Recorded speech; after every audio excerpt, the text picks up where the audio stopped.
to Horns Up, the podcast, the LA Rams podcast, your number one stop for all LA Rams news. I'm your host, Frank. I'm joined here with my partner, Bryan. How are you, buddy? I'm doing great, Frank. Looking very excited about the Super Bowl coming up.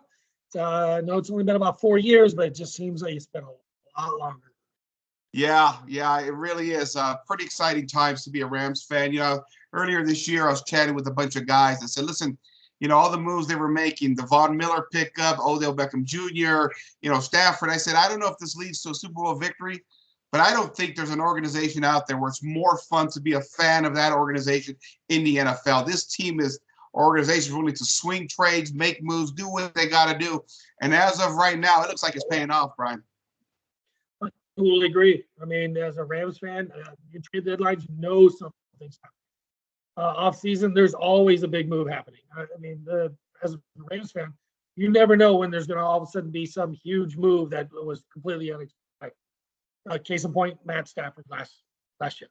I mean, rumors, but then bam, right before the Super Bowl, well, we moved on from Goff and right to Stafford. And it's every year it's the same thing. From Brandon Cooks to Dante Fowler, every year it seems there's always a big move somewhere. Yeah, it's pretty remarkable. And so here we are now on the break of the Super Bowl. Here's Super Bowl 56, and we're excited. We're going to be taking on the Cincinnati Bengals.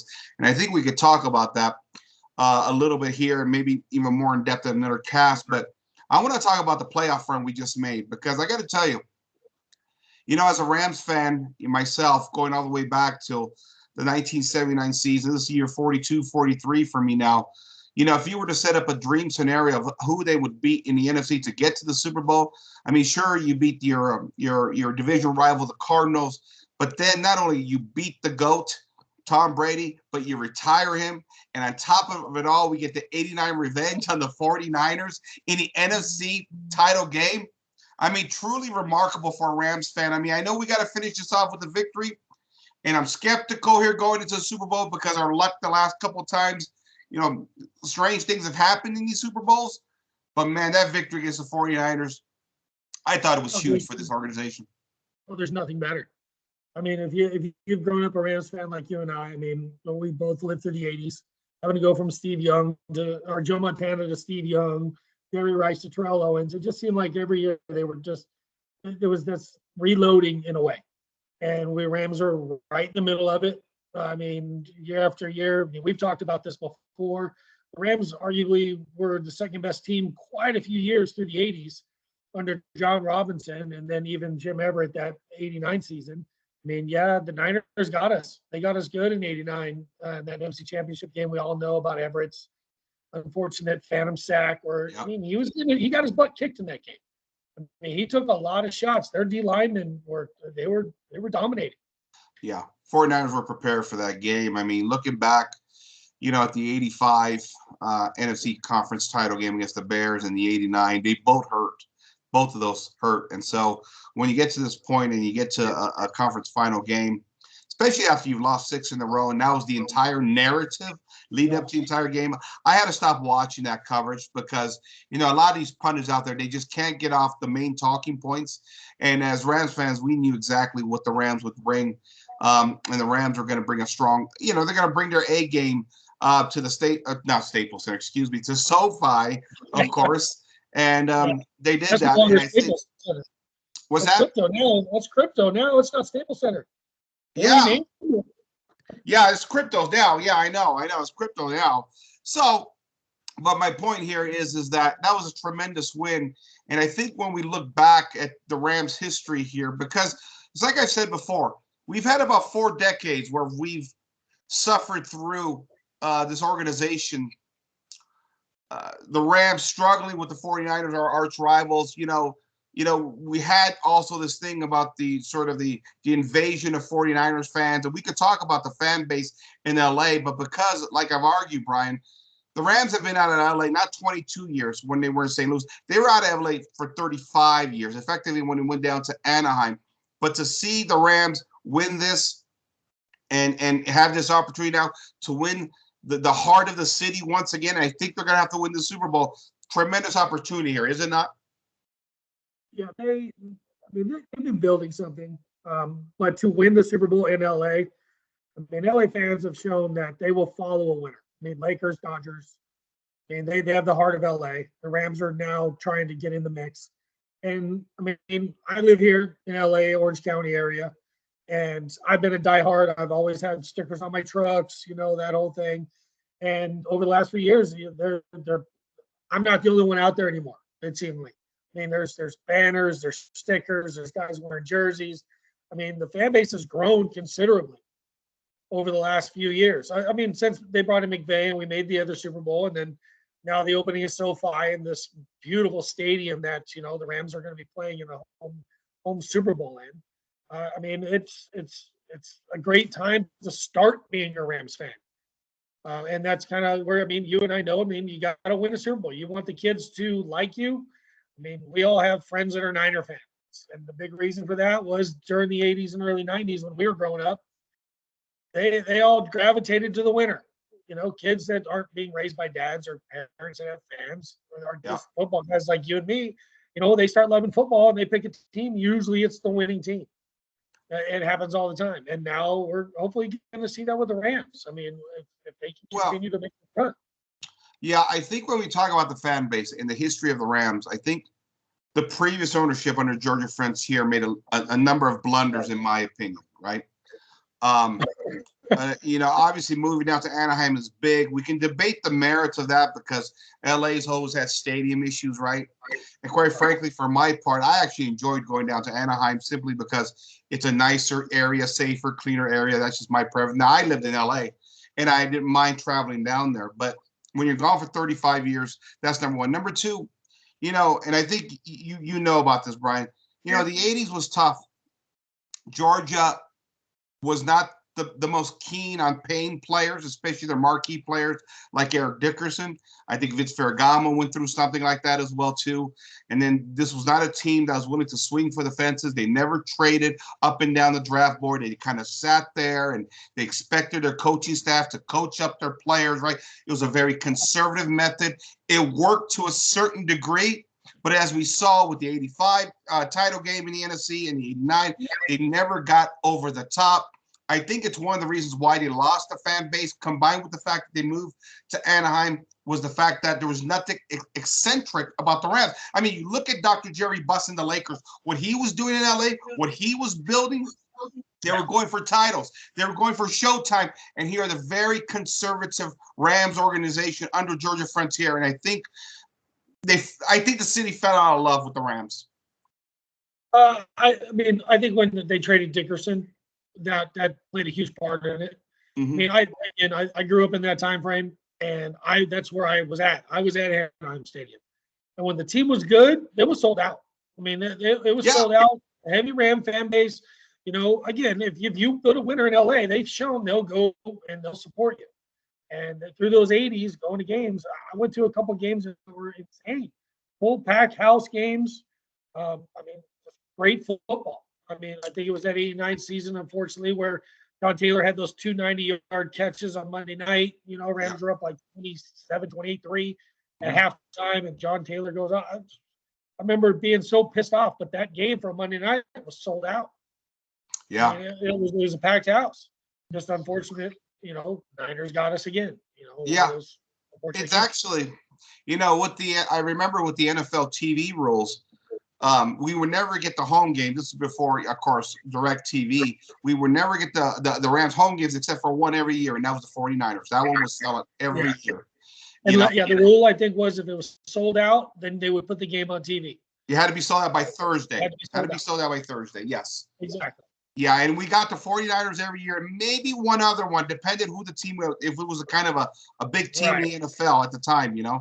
And so we got that. And so that's why I say, looking back as an old-time Rams fan, I think a lot of the younger generations don't understand a lot of the pain and the tribulation that Rams fans went through with the 49ers. Listen, I don't know off memory. I should probably look up the records, but I say between like 83 and 89, I don't think we beat the 49ers combined in those 6-7 years more than maybe 2 or 3 times, maybe.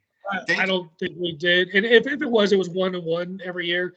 Yeah. And the Niners went through some stretches too where they had their own issues through that period. Yeah. And they kind of rebuilt after I think it was '83 where they beat the Bengals the first time. And then they kind of went through some seasons where they changed personnel a little bit. And then all of a sudden through the late '80s again, stepped it Right. up. But yeah, they've had our number. I mean, how many times have you seen the Dana Stubblefield comment, same old Rams, you know? Right. And I hate seeing it because they show it all the time. Yep. But I mean, yeah, you're right. I mean, they've had our number through basically from after the '70s, dug '80s and on, you know, except for that stretch of the Greatest Show on Turf. Niners have had our number. I mean, it doesn't help that through the '90s, I mean, it just so happens to be the Bengals were playing the Super Bowl. But Yeah. through the '90s, the Rams and the Bengals were the two worst franchises in the NFL. I mean, and now 2022 Super Bowl where they were playing each other. Yeah. But the '90s were brutal. I mean, we moved to St. Louis and we were Yeah. bad. I mean, we were bad. I mean, Yeah. they took apart the team. We couldn't get quarterbacks, the running game, the draft picks. They just didn't seem to have a plan through that time. Yeah, and that's why I say to the younger Ram fans now, we went through a lot, and that's why this victory this week in the NFC title game against the 49ers, it's massive for this organization. Absolutely massive. Now, I think finishing off with the Super Bowl title is just as important now. You have to do that. So we create this narrative. You start to consolidate the fan base in LA, give people something to cheer about. But I think, again, especially because, like you said, after the Rams left for St. Louis, so many started following the teams at the top of the NFL in the city of Los Angeles, right? Who became the big teams? It was the Cowboys who were winning in the 90s. It was the Packers winning in the 90s. And it was the 49ers. That's what you have a lot of really in Los Angeles. That's why every time you see either the Cowboys or even the Eagles for that matter, or the Packers or the 49ers, these crowds travel into LA, and they have a contingency within LA. This is why it's very difficult. It's why we have these traveling teams. A lot of them just live in LA because those are the fan bases that were formed while the Rams were out and while the Rams struggled, both in LA and St. Louis. Oh, completely agree. I mean, we saw it 2 years ago or 2019 when we went to the Super Bowl. We played the Cowboys, and it was the same narrative that we faced last week with the Niners. The fan base, there was a big following of Cowboy fans, and they all live here. It's not like they're traveling. Right. I mean, just like the Niner fans, they're not traveling. They all live in Southern California, which, I mean, just nothing to say. I mean, if you are a Charger fan, which there aren't many here in LA, I mean, we all know that the Chargers right now, if you go to a Charger home game at SoFi and it's the Raiders, it's 80% Raider fans. Yeah. It's 80% Bronco fans. It's 80% Chiefs fans. That's how many people in LA that, you know, have gravitated to the other franchises through the 20 years that we didn't have a team here, you know, or 35 if you go all the way back to Anaheim days. But you got a whole, you know, generation of fans that didn't grow up with a team. Or even if they were Ram fans back in the day, they dropped the Rams because, one, they were bad, so they just didn't have any reason to stay. Or they were pissed off because Georgia moved the team. And we all know fans that did that. I mean, I have friends that were like, screw the Rams. They left. I'm out of here. I'm going to go root for the Cowboys. Yes. Yeah, I mean, that happened. That happened. And that was a difficult period for Rams fans because I know for me, they left in 94, right? I believe that was last year in LA, right? 94. And so their first season was 95. Between 95 and 98, I did not follow the Rams. I was so angry at Georgia for taking the team away. It wasn't until the 99 season, the magical, you know, season with Kurt Warner, Greatest Show on Turf, that I started following them again. I tried to follow other teams myself in that period, but it was very difficult. In fact, it's something that I've seen lately is St. Louis Rams fans now cheering against the Rams in many respects because they're angry because they left St. Louis. This is what happens when you move teams around from city to city. And you can understand that anger. But see, what the difference between, I think, Rams fans back in 95 that started to hate the Rams and then maybe started to like them again in 99 was the Rams between 95 and 98 absolutely sucked. It was easy not to follow them because there was nothing really to follow. I think they averaged 3 or 4 wins a year. But for St. Louis fans, pretty much ever since they got to LA, this Rams team has been winning here, right? We had our first, 7-9 season with Fisher. Fisher was gone. Here comes McVay. McVay is the third winningest coach in NFL since he entered the league. I think he may be actually climbing up that ladder to second or first here pretty soon. But my point is, and I guess my question for you, Bryan, is if you're a St. Louis fan, what advice would you have for them?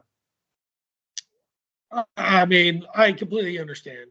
I mean, you're St. Louis. You've lost two franchises. You lost the Cardinals. You lost the Rams. I would say that we argued this a lot before the Rams lost with St. Louis fans. On different websites and Facebook. Different things. But they're similar to Ram fans. They weren't following the team when they left. They were bad. When they left St. Louis, they were also a bad team. No different when they left LA or Anaheim. They were bad. And you weren't selling out games. You didn't even have fan bases in St. Louis. They'd show the stadiums, looked like stadium was half full. So there wasn't a following. Again, fans will root for a winner. They'll pay to go see a winner. It's just the way it works. And it's the same way even in Green Bay or in Dallas or anywhere else.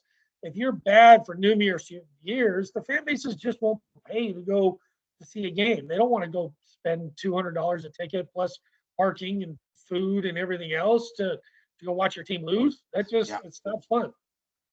So if you're a St. Louis fan, if you're from St. Louis or you're really, I would probably be the same way in a way.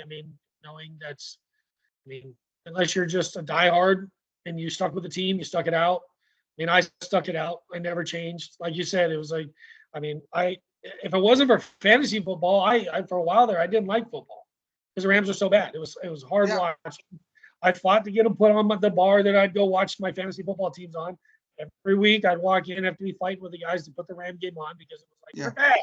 Well, I don't care. It's my team. Put it on the TV. Yeah, I know. Well, my Louis, advice would be, Bryan, if you're a Rams fan and you enjoyed those years there and you invested yourself, especially with that Super Bowl team, there's nothing wrong with still rooting for the Rams in Los Angeles. That's something that I went through myself, a little bit of anger, but eventually I came back. And when I came back, because healing heals everything. And for me, it was healing in the sense that I cared about football again. I tried to follow other teams after the Rams left out of LA. I tried to be an Oilers fan for a while with Warren Moon. I tried to be a Cardinals fan with Buddy Ryan. But you know what? I tried. It didn't feel right. And when that magical run of 1999 started and you see those golden horns on the field during the playoffs and the Super Bowl, I said to myself, you know what? I'm not going to deny what I love, because part of it was those uniforms. Part of it was the colors, the history of it.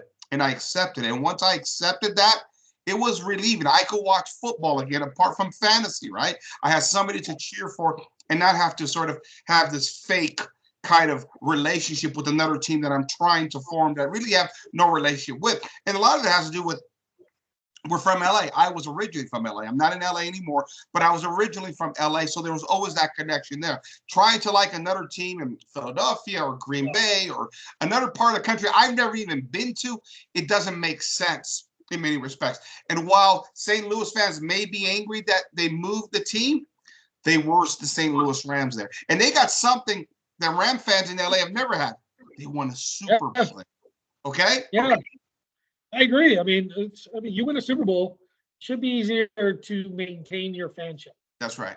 You're a Rams fan. If you were an 8-year-old that gravitated to the Rams in St. Louis, you got the Super Bowl win. You had those years to the greatest show on turf, which brought us multiple Hall of Famers, and we're going through all of that right now.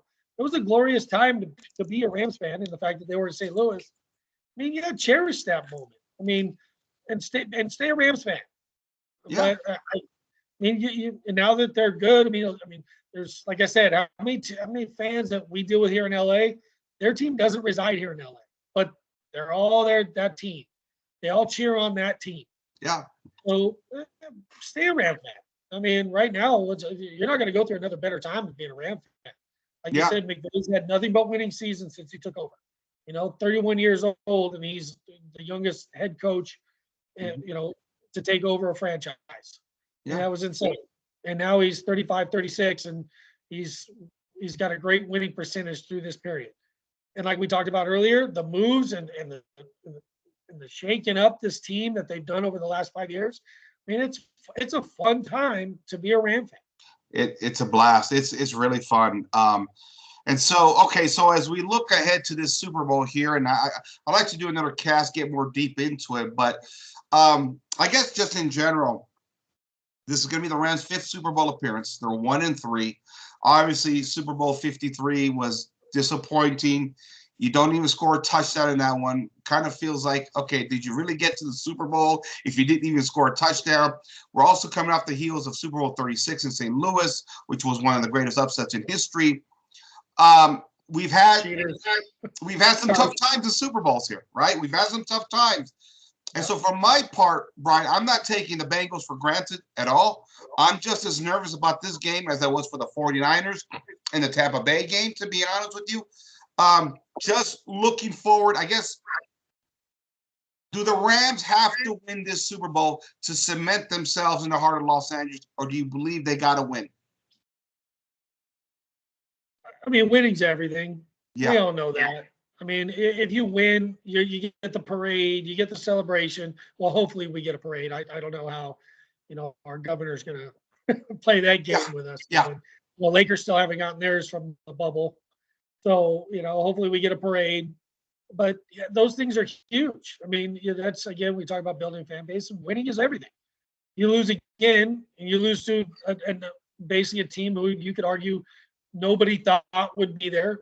I mean, no one predicted the Bengals to make the Super Bowl. So for that, I mean, losing when you were expected to win it and then losing it, similar to the way we lost to the Patriots, Brady's first one, those are the ones kind of it hurts a franchise. Yeah. It really does. So yeah, I think this is a big Super Bowl. Do you think the loss in Super Bowl 36 sent the organization in a tailspin, or was it just Martz wasn't a good team organizer? Because it seemed like there was a major tail off once Martz lost that Super Bowl. It started right after that first year Super Bowl. Yeah. I mean, I'm a big believer in, and you gotta fill your trenches. You gotta make sure your main pieces are in place. And we didn't trade draft picks like we do now. Mart's first pick after winning the Super Bowl was running back Trunk Canada, another offensive piece that it's not a full-time player. He's a backup to Marshall Faulk. Yeah. For me, I had sat back and looked into that pick, and I'm like, wait a minute, we got some old linemen in the trenches like Timmerman and guys like that, and those are guys we got to replace, and yet we just added another fun piece to the offense.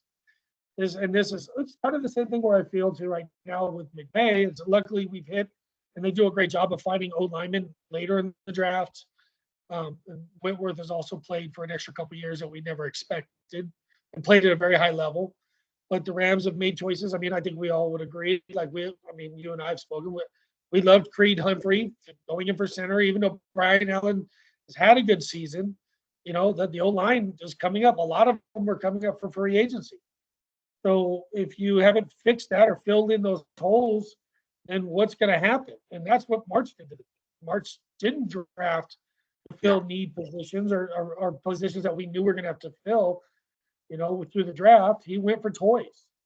And I'm going to be honest with you. I think a big part of was injuries to both Falk and Warner through those periods. And then and then Bolger just with Martz, he just, I'm not a Bolger fan personally. I see. I was overrated. So, and if you ask me what's the most important position ever in football, it's quarterback. And I'll argue from day one. I mean, if you look through years of franchise for the Rams, I mean, Stafford's arguably the best we've ever had with Warner. Yeah. I mean, unless you go all the way back to the Norm Van Brocklin days. Other than that, I mean, we've been stuck with has-beens to retreads or nobodies. Yeah, Dan Pastorini, old and broken Joe Namath, Jeff Kemp, Dieter Brock. Right? Yeah. I mean, the list goes on and on from Chris Chandler to Chris Miller. I mean, it's crazy. Yeah. Like the Rams, I mean, they invested in Jared Goff. They went after the position and tried to fill it.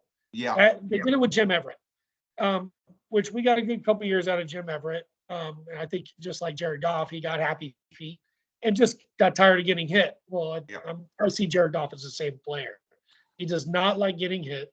Yeah. And after usually he's good for about 4 or 5 weeks in the season. Then the hits start piling up, and then you see his happy feet kicking. And which you don't see from Stafford. Stafford's taken a good beating this year, and he just stands in there. Yeah. So, one of the theories I'm hearing right now, because we had Tom Brady retire this year, Drew Brees retired last year, and the rumors are right now that Aaron Rodgers is looking to go either Tennessee or Denver. Let's assume, for the sake of argument, Aaron Rodgers winds up in the AFC. Do the Rams have the best quarterback in the NFC Conference? Do they have the best situation? Yeah. Because Please. could you see the Rams next year making another serious run? I mean, sure, you got Russell Wilson, who's great, but he's on a Seattle team that's depleted. Dak Prescott doesn't impress me. Kyler Murray's still young, making mistakes. Who challenges the Rams if Aaron Rodgers leaves, other than maybe the 49ers? No, but again, you still don't know what you're getting out of the 49ers. Right. It's defense and Shanahan. I think they'll survive and be tough. Yeah. And it'll give them money to put in other places. That's what the rookie quarterback scale, it helps out a lot there. So that they can continue to fill in, because they've got a lot of free agent pieces coming up.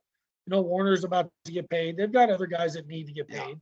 So Debo is one of them also. So But who's the challenge to the Rams next year? To be honest with you, I don't know. Just like you look at the quarterbacks that we're talking about.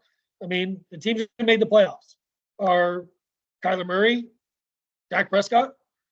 Those are the two that instantly you think of when it comes to quarterbacks. Other than that, we got a bunch of young kids or retreads that haven't really done anything. The Saints with Drew Brees. Sean Payton's gone. What are we going to see there? And they've been a staple of the playoffs or making the playoffs. Kirk Cousins doesn't exactly scare you. Yeah, it doesn't. No. So, you go through we don't know where Russell Wilson's going to end up, because I heard trade rumors for Wilson. If he goes to the AFC, good Lord, the conference seems wide open for the Rams again next year. Now, one thing at a time, I like to win this game here coming up first. Don't get me wrong. Right. But just kind of thinking ahead here. It just, it's a very interesting time. That's all I can say, for the Rams. Oh, yeah. We could be going on a small run of possible Super Bowls. Yeah. As Rams. because their main players are all signed.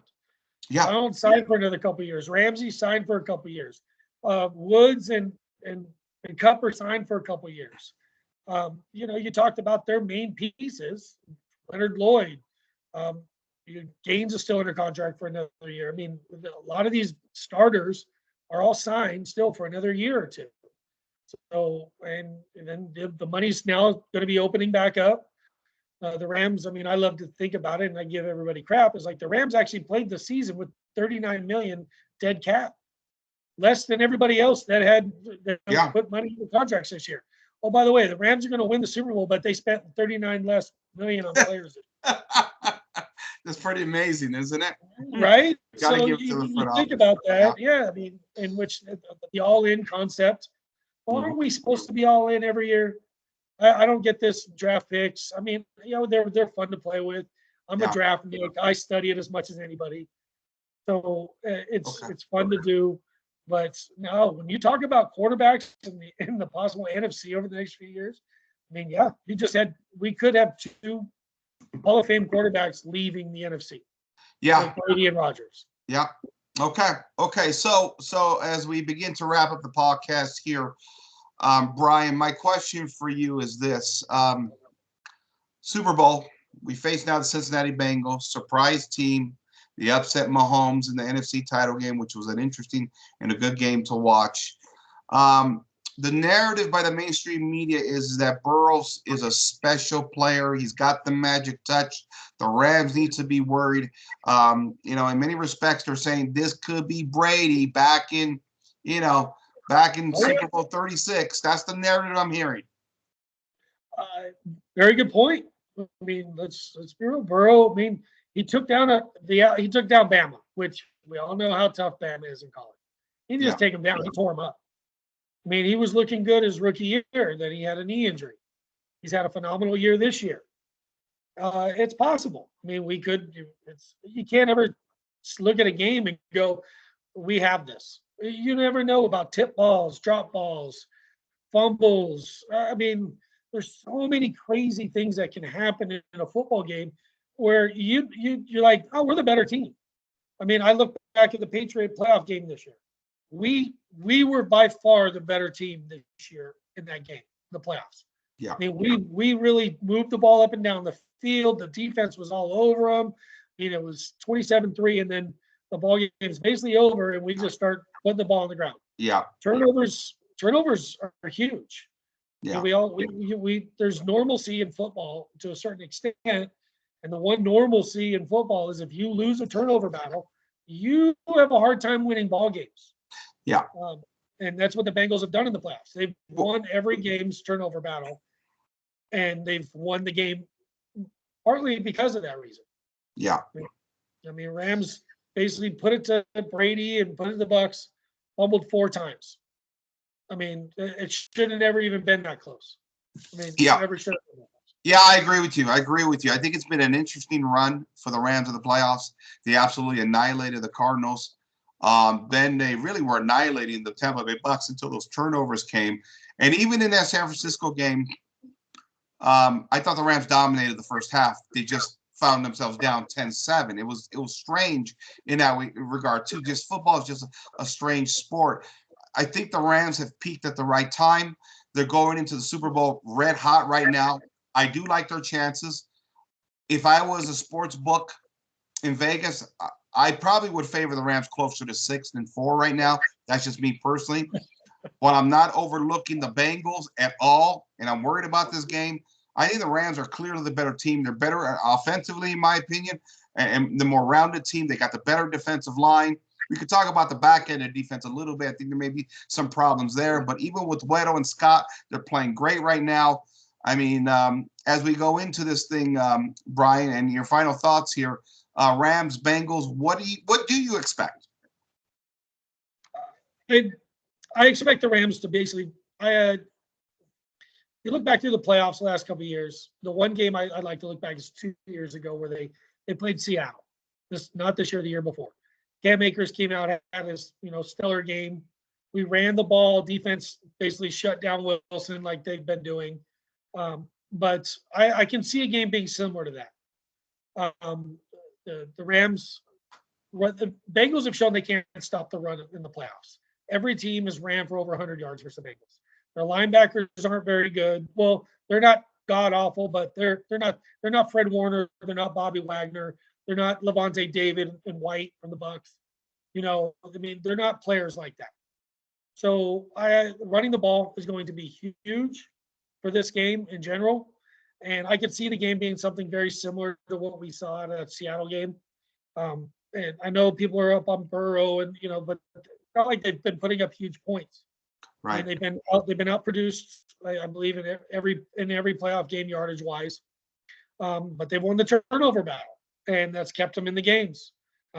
They were behind in Tennessee and behind in KC. They found a way to squeak it out. That's what good football teams do. Yeah.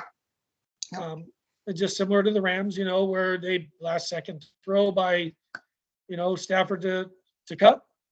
And then last week, pulling out the win down by 13 versus the Niners. We came from behind. Good teams make those kind of plays, make the plays when they matter. And that's where the Bengals. That's why you're right. You can't sleep on a team because you never know what can happen play by play, strip sack, fumble, touchdowns. I mean, that's the craziest thing about football. And I say it all the time. And these playoffs, we all know, have been phenomenal. I mean, the last second scores weekly. Every game over the last 6 games have gone down to the last seconds for every win. Yeah.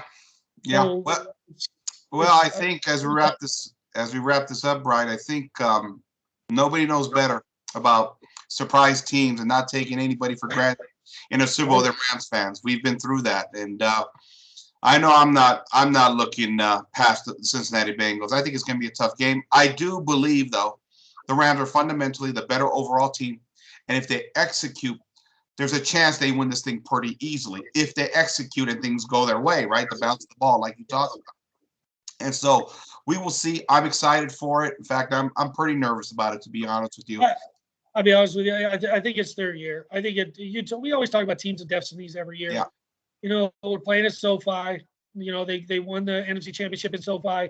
They win the Super Bowl in SoFi, which has never been done before.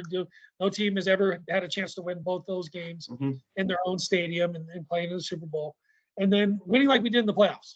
You know, Brady is the one who's beat us the last 2 Super Bowls. Yeah. We beat and Brady. Belichick. So Belichick's we defense. finally- Belichick's defense has beat us.